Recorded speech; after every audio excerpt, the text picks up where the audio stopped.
அன்றியும் மனுஷகுமாரன் தமது மகிமை பொருந்தினவராய் சகல பரிசுத்த தூதரோடன் கூட வரும்போது தமது மகிமையுள்ள சிங்காசனத்தின் மேல் வீற்றிருப்பார்.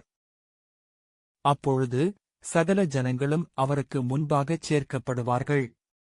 மேய்ப்பனானவன் செம்மறியாடுகளையும் வெள்ளாடுகளையும் வெவ்வேறாக பிரிக்கிறது போல அவர்களை அவர் பிரித்து, செம்மறியாடுகளை தமது வலது பக்கத்திலும் வெள்ளாடுகளை தமது இடது பக்கத்திலும் நிறுத்துவார்.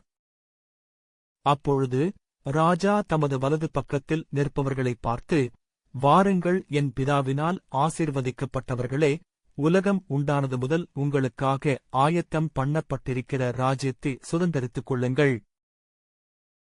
பசியாயிருந்தேன், எனக்கு போஜனம் கொடுத்தீர்கள். தாகமாயிருந்தேன், என் தாகத்தை தீர்த்தீர்கள். அந்நியனாயிருந்தேன், என்னை சேர்த்துக் கொண்டீர்கள். வஸ்திரமில்லாதிருந்தேன், எனக்கு வஸ்திரம் கொடுத்தீர்கள். வியாதியாயிருந்தேன், என்னை விசாரிக்க வந்தீர்கள். காவலிலிருந்தேன், என்னை பார்க்க வந்தீர்கள் என்பார். அப்பொழுது நீதிமான்கள் அவருக்கு பிரதியுத்தரமாக, ஆண்டவரே, நாங்கள் எப்பொழுது உம்மை பசியுள்ளவராகக் கண்டு உமக்கு போஜனம் கொடுத்தோம்? எப்பொழுது உம்மை தாகமுள்ளவராகக் கண்டு உம்முடைய தாகத்தை தீர்த்தோம்?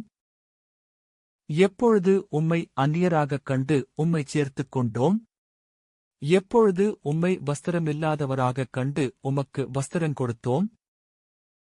எப்பொழுது உம்மை வியாதியுள்ளவராகவும் காவலிலிருக்கிறவராகவும் கண்டு உம்மிடத்தில் வந்தோம் என்பார்கள். அதற்கு ராஜா பிரதியுத்தரமாக, மிகவும் சிறியவராகிய என் சகோதரரான இவர்களில் ஒருவனுக்கு நீங்கள் எதைச் செய்தீர்களோ அதை எனக்கே செய்தீர்கள் என்று மெய்யாகவே உங்களுக்குச் சொல்லுகிறேன் என்பார்.